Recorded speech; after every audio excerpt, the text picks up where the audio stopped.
നമുക്ക് രേവതിയുടെ സച്ചിയുടെ ഇന്നത്തെ നല്ലൊരു കഥ കേട്ടാലോ? അപ്പൊ അതിനുമ്പ് ഒരു കാര്യം പറഞ്ഞോട്ടെ, നമ്മുടെ വേദയുടെയും വിക്രത്തിന്റെയും വിശേഷങ്ങൾ തിരിച്ചു വന്നിരിക്കും കേട്ടോ. അപ്പൊ അത് ഞാൻ ചാനലിനകത്ത് ഡെയിലി സ്റ്റോറി എന്ന എന്റെ ചാനലിനകത്ത് അപ്ലോഡ് ചെയ്യാൻ തുടങ്ങിയിട്ടുണ്ട്. അപ്പൊ അത് ഒന്നും രണ്ടും ഭാഗമായിട്ടല്ല, ഒരു മൂന്നാലഞ്ച് ഭാഗമായിട്ടാട്ടോ ഇന്ന് അപ്ലോഡ് ചെയ്യുന്നത്. കാരണം വീഡിയോ കുറച്ച് ലെങ്ത് കൂടുതലാണ്.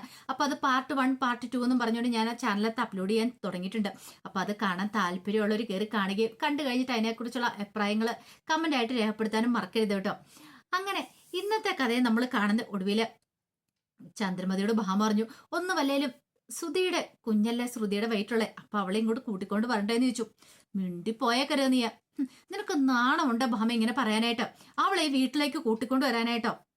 അതൊരിക്കലും നടക്കുന്ന കാര്യമല്ല. ശ്രുതി പറഞ്ഞു, അമ്മ അങ്ങനൊന്നും പറയരുത്, എനിക്ക് അവളെ കാണണമെന്ന് ആഗ്രഹമുണ്ട്. മിണ്ടരുത് നീയ. ദേ, അവളെങ്ങാനും ഈ വീട്ടിലേക്ക് വന്നാൽ പിന്നെ ഞാൻ ഈ വീട്ടിലുണ്ടാകത്തില്ല, ഞാൻ ഈ വീട് വിട്ടു പോകത്തുള്ളൂ. അത് കേട്ടപ്പോ ഭയങ്കര വിഷമായി പോയി ശ്രുതിക്ക്. രവീന്ദ്രൻ പറഞ്ഞു, നീ എന്താ ചന്ദ്ര ഇങ്ങനെയൊക്കെ പറയണേ?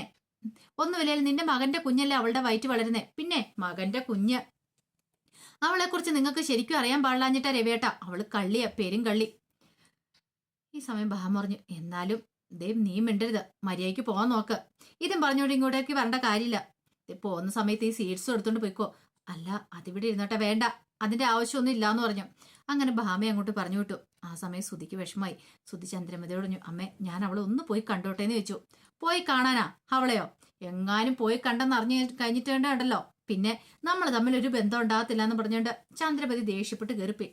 അപ്പോഴേക്കും രവീന്ദ്രൻ പറഞ്ഞു, നീ വിഷമിക്കണ്ട, ധൈര്യമായിട്ടിരിക്കുക, അവളുടെ മനസ്സൊക്കെ മാറും, മനസ്സ് മാറും തന്നെ എന്റെ പ്രതീക്ഷ എന്ന് പറഞ്ഞിട്ട് രവീന്ദ്രനും പോയി. ശ്രുതിക്കിരിക്കാനും പറ്റില്ല, നിൽക്കാനും പറ്റില്ല, വല്ലാത്തൊരവസ്ഥ. അങ്ങോട്ടും ഇങ്ങോട്ടും ഓടി നടന്ന് ശ്രുതി ഇങ്ങനെ ആലോചിക്കുക, എന്ത് ചെയ്യണം, ഒരു തീരുമാനം എടുക്കാൻ പറ്റുന്നുണ്ടായിരുന്നില്ല. ഒരിടത്ത് അമ്മ, ഒരിടത്ത് ഭാര്യ, ആരോടൊപ്പം നിൽക്കണമെന്ന് പോലും അറിയില്ല. ഈ സമയത്ത് വർഷയ്ക്ക് ഒരു ക്ലാസ് തന്നെ എടുക്കുവാണ് കലാവതി അച്ഛമ്മ. കലാവതി അച്ഛൻ പറഞ്ഞു, മോളെ നീ ഒരു കാര്യം ശ്രദ്ധിക്കണം, കുഞ്ഞിന്റെ കാര്യത്തിൽ നല്ല ശ്രദ്ധ വേണം. പിന്നെ നിനക്ക് പേടിയും കാര്യങ്ങളും എന്തേലും ഉണ്ടോ? അതൊന്നും ഇല്ല അച്ഛമ്മേ. ഇനിയിപ്പൊ പേടിയുണ്ടെങ്കിലും പേടിയുണ്ടെന്ന് പറയാനായിട്ട് വർഷയ്ക്ക് പറ്റുണ്ടായിരുന്നില്ല. അങ്ങനെ പറഞ്ഞിട്ടുണ്ടെങ്കിൽ അച്ഛമ്മയ്ക്ക് എന്ത് തോന്നുന്ന ഒരു ചിന്തയാ മോളെ. പിന്നെ ഉണ്ടല്ലോ, ഫുഡൊക്കെ നേരെ ചൊവ്വെ കഴിക്കണം, അറിയാലോ, ആഹാരം കഴിക്കാതിരിക്കില്ല, ധാരാളം വെള്ളം കുടിക്കുകയും ചെയ്യണം. ഞാൻ പ്രഗ്നന്റ് ആയിട്ടിരിക്കുന്ന സമയത്ത് ഇങ്ങനെയൊന്നും പറഞ്ഞു തരാനൊന്നും ആരും ഉണ്ടായിരുന്നില്ല. ആരെ ശ്രദ്ധിക്കാൻ? അന്നൊക്കെ വയലിൽ പണിയെടുക്കാനും പോയി, നെല്ല് കുത്തിയൊക്കെയല്ല കഴിഞ്ഞുകൊണ്ടിരുന്നേ.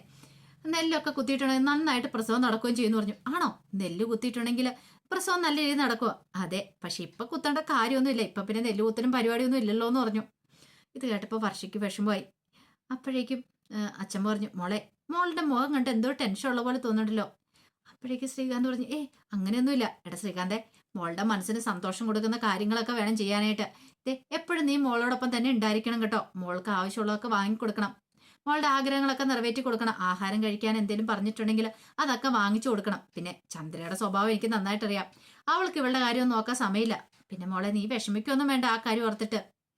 നിന്റെ കാര്യം നോക്കാനായിട്ട് രേവതി ഉണ്ട്, രേവതി നല്ല പൊന്നു പോലെ നിന്റെ കാര്യങ്ങളൊക്കെ നോക്കിക്കോളും, ആ കാര്യത്തില് നിനക്കൊരു ഭയം വേണ്ടാന്ന് പറഞ്ഞു. ഈ സമയത്ത് വർഷയ്ക്കാണെ വല്ലാത്തൊരു ബുദ്ധിമുട്ടായിരുന്നു. അപ്പോഴേക്കും അച്ഛൻ പറഞ്ഞു, എല്ലാവരും നിന്നോടൊപ്പം ഉണ്ടായിരിക്കും, ഞങ്ങളൊക്കെ ഉണ്ടായിരിക്കും. അപ്പോഴേക്കും വർഷ പറഞ്ഞു, എന്നാലും വേദന ഞാൻ തന്നെ തിന്നണ്ടേന്ന് ചോദിച്ചു. അത് വേണം, വേദന നീ തന്നെ തിന്നണം, അല്ലാതെ പറ്റില്ല. ശ്രീകാന്ത് ഓർത്തു, ദൈവമേ, ഈ അച്ഛമ്മയെല്ലാം കുളവാക്കുന്ന ലക്ഷണമുണ്ട്, ഇപ്പൊ തന്നെ പണി പാടുമെന്നാ തോന്നുന്നേ. ദൈവമേ, അച്ഛമ്മ എങ്ങനെയൊന്ന് വിളിച്ചോണ്ട് പോയാൽ മതിയായിരുന്നു. അപ്പോഴേക്കും രേവതി വിളിച്ചു, അച്ഛമ്മേ വാ, ആഹാരം കഴിക്കാന്ന് പറഞ്ഞു. രക്ഷപ്പെട്ടു. അങ്ങനെ അച്ഛമ്മ അങ്ങോട്ട് പോയി കഴിഞ്ഞപ്പോഴത്തേന് ശ്രീകാന്ത് മനസ്സിലോർത്തു, ഇനിയിപ്പൊ എന്തായിരിക്കും, തന്നെ മിക്കവാറും ഞെക്കി കൊല്ലാനുള്ള ദേഷ്യം ഇവളുടെ മനസ്സിൽ കാണുമായിരിക്കും. വർഷയെ നോക്കി പതുക്കെ ശ്രീകാന്ത് ഒന്ന് ചിരിക്കുകയാണ്. വർഷ രൂക്ഷമായിട്ട് നിനക്കിട്ട് ഞാൻ വെച്ചിട്ടുണ്ടാന്നുള്ള രീതിയിലാണ് വർഷ ശ്രീകാന്തിനെ നോക്കുന്നത്. പിന്നീട് അച്ഛമ്മ ആഹാരം കഴിക്കാൻ വന്നിരുന്ന് കഴിഞ്ഞപ്പോഴത്തേനും സച്ചിയും കൂടെ കൊണ്ട് വന്നു. എടാ വാ, വന്നിരുന്ന് കഴിക്കാൻ പറഞ്ഞു. വേണ്ട അച്ഛമ്മ, എനിക്കിപ്പോ വേണ്ടാന്ന് പറഞ്ഞു. അങ്ങനെ രേവതി ആഹാരം വിളമ്പി കൊടുക്കുന്ന സമയത്ത് അച്ഛമ്മ പറഞ്ഞു, നിനക്കറിയാലോടാ സച്ചി, എന്റെ മനസ്സിൽ കുറെ ആഗ്രഹങ്ങളൊക്കെ ഉണ്ടായിരുന്നു.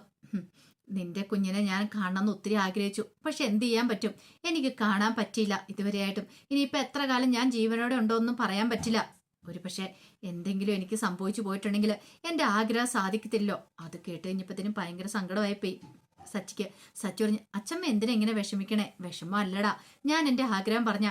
സച്ചി പറഞ്ഞു, എനിക്കറിയാം, അച്ഛമ്മ എന്നോട് അധികം ഒന്നും ആവശ്യപ്പെട്ടിട്ടില്ല. അച്ഛമ്മ എന്റെ കല്യാണം കഴിഞ്ഞതിന് ശേഷം പറഞ്ഞിരിക്കുന്ന ഒരു കാര്യം, രേവതിയെ നല്ല പോലെ നോക്കണമെന്നാ. അതുപോലെ തന്നെ ഇപ്പൊ പറഞ്ഞിരിക്കുന്ന കുഞ്ഞിന്റെ കാര്യം, അതെന്താണെങ്കിലും അച്ഛമ്മയ്ക്ക് സാധിച്ചു തരും. കുഞ്ഞുനാളിലെ അച്ഛമ്മയുടെ മടി തല വെച്ച് ഞാൻ കിടക്കുമായിരുന്നു. എന്നിട്ട് ഓരോരോ കാര്യങ്ങൾ പറയായിരുന്നു, എൻ്റെ ഓരോരോ ആഗ്രഹങ്ങൾ. ആ ആഗ്രഹങ്ങളെല്ലാം അച്ഛമ്മ എനിക്ക് സാധിച്ചു തരുമായിരുന്നു. അപ്പൊ പിന്നെ അച്ഛമ്മയുടെ ആഗ്രഹം ഞാൻ സാധിച്ചു തരണ്ടേ? അത് കേട്ടത് അച്ഛൻ പറഞ്ഞു, എടാ എൻ്റെ ഒരു ആഗ്രഹം കൊണ്ട് ഞാൻ പറഞ്ഞു പോയതാ. നിനക്കറിയാലോ നിന്നെ ഞാൻ എത്രമാത്രം സ്നേഹിച്ചിട്ടുണ്ട്. കുഞ്ഞുനാളിൽ മുതൽ നീ എൻ്റെ അടുത്തല്ലടാ വളർന്നത്. അപ്പൊ നിന്റെ ഒരു കുഞ്ഞിനെ കാണാനായിട്ട് എനിക്കും ആഗ്രഹമില്ലേ? ആ ആഗ്രഹം കൊണ്ട് പറഞ്ഞതാന്ന് പറഞ്ഞു. എനിക്കറിയാം അച്ഛമ്മ, അച്ഛമ്മ വിഷമിക്കണ്ടെന്ന് പറഞ്ഞു. കാരണം അച്ഛമ്മയ്ക്ക് വേറെ എത്ര മക്കൾക്ക്, വേറെ കുഞ്ഞുങ്ങൾക്ക് എത്ര കൊച്ചുമൾക്ക് മക്കളുണ്ടായെന്ന് പറഞ്ഞാലും സച്ചിക്കുണ്ടാകുമ്പോൾ അത് പ്രത്യേക ഒരു താല്പര്യം തന്നെയാണ്. അതുകൊണ്ടാണ് അച്ഛമ്മ ഇങ്ങനെയൊക്കെ പറയുന്നത്. ഇതേ സമയത്ത് ശ്രുതിക്കാണ് ആകെപ്പാടെ ടെൻഷനാ. മീര പറഞ്ഞു, നീ പറയുന്ന കള്ളത്തരമൊന്നും അവര് വിശ്വസിച്ചിട്ടില്ല എന്ന് പറഞ്ഞു. ബാമാൻറ്റി എന്ന് പറഞ്ഞിട്ട് അവര് വിശ്വസിച്ചില്ലോ. അത് കേട്ടപ്പോൾ ശ്രുതി പറഞ്ഞു, ഇനി എനിക്ക് എന്ത് ചെയ്യണമെന്ന് അറിയത്തില്ല. മീര പറഞ്ഞു, എടി നീ ഇനിയും കള്ളത്തരം പറഞ്ഞ് അങ്ങോട്ട് കയറാന്നൊരു വിചാരം ഉണ്ടെങ്കിൽ അത് നടക്കുമെന്ന് എനിക്ക് തോന്നില്ല. നിനക്ക് അങ്ങോട്ടേക്ക് കയറാൻ പറ്റില്ല എന്ന് പറഞ്ഞു. അത് കേട്ട് കഴിഞ്ഞപ്പോൾ വല്ലാത്തൊരു വിഷമത്തോട് കൂടിയിട്ട് ശ്രുതി പറഞ്ഞു, ഇതങ്ങനെ വെറുതെ വിടാൻ ഞാൻ ഉദ്ദേശിച്ചിട്ടില്ല. എന്താണെങ്കിലും അവിടെയുള്ളവരെ വിശ്വസിപ്പിക്കാനായിട്ട് എനിക്കൊരു മാർഗമുണ്ട്. അതെന്താ? ഞാനെന്താണ് ദേവു നിൽക്കുന്ന ഹോസ്പിറ്റലിലേക്ക് പോകാൻ പോവാ. എന്തിനാ അവിടേക്ക് പോന്നേ? അവിടെ ചെന്ന് ഞാൻ ദേവുവിനെ കാണും. അവളെ തന്ത്രപരമായിട്ട് ഞാൻ വിശ്വസിപ്പിക്കും. ഞാൻ പ്രഗ്നന്റ് ആണ്, ചെക്കപ്പിന് വന്നാന്ന്. കാരണം എന്നെ കണ്ടുകഴിയുമ്പോൾ അവള് ചോദിക്കുമല്ലോ എന്തിനാ വന്നേന്ന്. അപ്പോഴേക്കും ഞാൻ പറയും ഞാൻ പ്രഗ്നന്റ് ആണെന്ന്, ചെക്കപ്പിന് വന്നാന്ന്. അവള് നേരിട്ടത് എന്ത് ചെയ്യും? രേവതിയോട് പറയും. രേവതി വീട്ടിൽ എല്ലാവരോടും പറയും. അപ്പോഴവർക്ക് വിശ്വാസം വരും. എങ്ങനെയുണ്ട് എൻ്റെ ഐഡിയ ഒക്കെ കൊള്ളാം, പക്ഷെ ഇത് വർക്കൗട്ട് ആകുമോ? ആക്കും ഞാൻ. എന്നെക്കുറിച്ച് അവർക്ക് ശരിക്കും അറിയത്തില്ലാത്തതുകൊണ്ടാ. എന്ത് ചെയ്യണമെന്ന് എനിക്കറിയാം. അങ്ങനെ ശ്രുതി ചില തീരുമാനങ്ങളൊക്കെ മനസ്സിലെടുത്തു. കുറച്ച് കഴിഞ്ഞപ്പോൾ രവീന്ദ്രൻ വല്ലാത്തൊരു വിഷമത്തിലാണ്. എന്ത് ചെയ്യണമെന്നറിയില്ല. ആ സമയത്താണ് സച്ചിയുടെയും രവതിയുടെയും വരവ്. സച്ചി വന്നിട്ട് എന്താ അച്ഛാ? സാധാരണഗതിയിൽ അച്ഛമ്മ വന്നെന്നറിഞ്ഞു കഴിയുമ്പോൾ അച്ഛന് ഭയങ്കര സന്തോഷം ആവണ്ടാണല്ലോ. പക്ഷെ ആ സന്തോഷമൊന്നും മുഖത്ത് കാണുന്നില്ലോ. അതല്ലടാ, ഒരു പ്രശ്നമുണ്ട്. ഈ സമയത്ത് ചന്ദ്രമതി അവിടേക്ക് വന്നു. ചന്ദ്രമതി അവിടെ ഇങ്ങനെ മറിഞ്ഞു നിൽക്കുവാണ്, അവിടേക്ക് വരാതെ. ആ സമയം രേവതി ചോദിച്ചു, എന്താ അച്ഛാ? അച്ഛൻ എന്താ പ്രശ്നം? എന്താ എന്തേലും വയ്യായിക എന്തേലും ഉണ്ടോ? അതൊന്നും അല്ല. പിന്നെയോ? അതെ, സുധിയുടെ കാര്യം ഓർത്തിട്ടാ. സുധിയുടെ കാര്യമോ? അത് പിന്നെ അമ്മയുടെ കൈകളിലല്ലേ അച്ഛാ. നമ്മൾ പറഞ്ഞിട്ടൊന്നും കാര്യമില്ലോ. അതല്ലടാ, ശ്രുതി പ്രഗ്നന്റ് ആന്ന് പറഞ്ഞു. ഏ, ശ്രുതി പ്രഗ്നന്റോ? സച്ചിന്റെ അവധി ഒരുപാട് ഞെട്ടിപ്പോയി. അതെ, പക്ഷേ എങ്കില് ശ്രുതി ഇങ്ങോട്ടേക്ക് വിളിച്ചോണ്ട് വരാനായിട്ട് നിന്റെ അമ്മ സമ്മതിക്കുന്നില്ല. അല്ല, അമ്മ അറിഞ്ഞോ ഈ കാര്യങ്ങൾ പ്രഗ്നന്റ് ആന്നുള്ള കാര്യം? അതെ, അറിഞ്ഞു. ആരാ പറഞ്ഞത്? അത് ഭാമ വന്നിട്ടുണ്ടായിരുന്നു. ഭാമയാ പറഞ്ഞത്. ശ്രുതിയെ കണ്ടിട്ടുണ്ടായിരുന്നു, ശ്രുതി ഗർഭിണിയാന്നുള്ള കാര്യം.